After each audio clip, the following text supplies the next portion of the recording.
So in the summer of 2002, Dave was driving home from work and he had pain in his neck. When Dave came in the door, Caroline noticed it right away. Dad, you look terrible. I was very adamant that we go to the hospital. Came home and I saw, I think my 15-year-old sister driving down the street. And I don't even think she had a permit at the time. Kind of looked at him and I was like, what are you guys doing? Caroline goes, bringing Dad to the hospital. So then I jumped in the car and drove him to the hospital.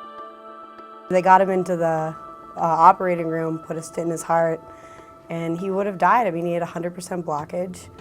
And that was, I mean, really scary for me as a 15-year-old, and still, like, to this day, it gets me choked up because if I would have lost my dad at 15 years old, I'd be a very different person than I am today.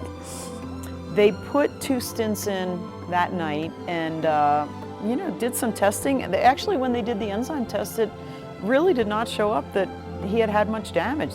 He was not a different person, but there was a new determination to see what he almost lost.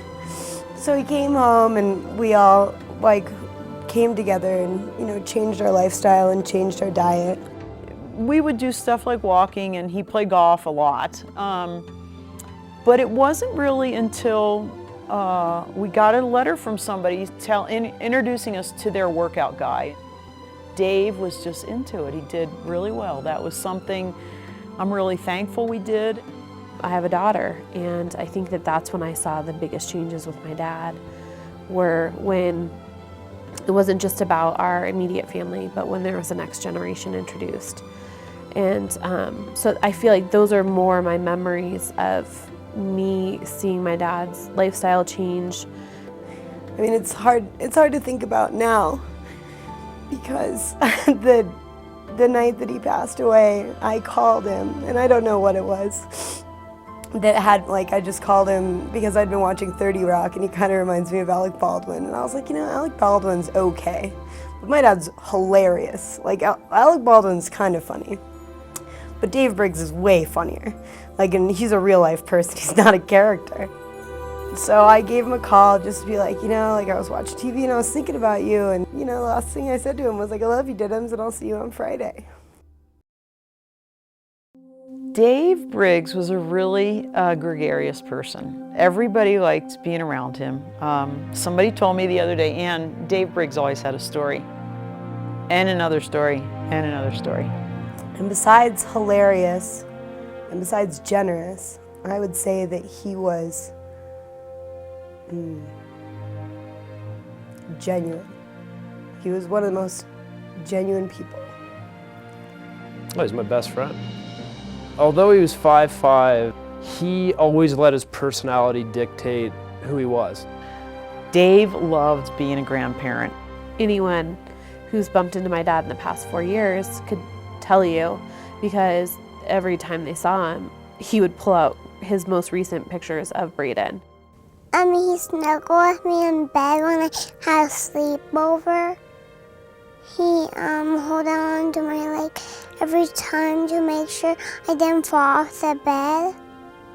So each of us had a different relationship with my dad, and I just was thankful that I got to be the one that had the grandchild with him, because that was really when he lit up the most, I felt like, was when he was playing with my daughter. I think it's really important that people know my dad's story because it shows how fragile life is. No matter what a great, huge personality you can be, your body breaks down. You have to take care of yourself on the entire level. It's really education, and I don't think it's rocket science, but you have to watch what you eat and you have to exercise. And to have that knowledge and just knowing everything that you can possibly know about heart disease, especially in the United States where it's so rampant, it's extremely important for people to understand that they can lose a family member who's, 15 to 85. It affects all of us. You just have to treasure each day.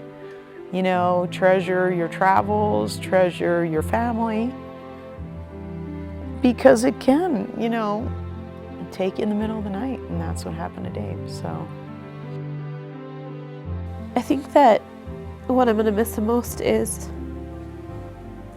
he's not gonna be there when my daughter graduates from kindergarten or first grade. I think they do it every year through like 6th grade and then high school and college. And that's what I'm gonna miss the most, is just having him there for those milestones that I know that he'd want to be a part of.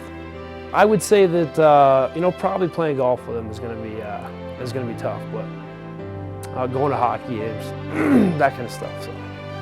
I don't want to talk about what I'll miss. That's too hard. But what I enjoy is, you know, really be around his energy that's still here. I feel like.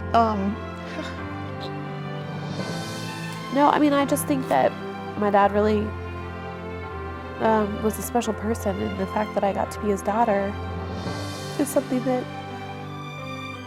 not everyone gets. So to, you know, honor and love and respect my dad, even though he's not here now, you know, I want to cherish the memories that I have with him, and, you know, make choices that honor and respect him moving forward. My dad lived a really full life, and I'm gonna miss him so much. And if there's anything that his memory can do, if it can help people, that would be just serving his memory. And I try to serve it every day, so I hope that other people can learn from it.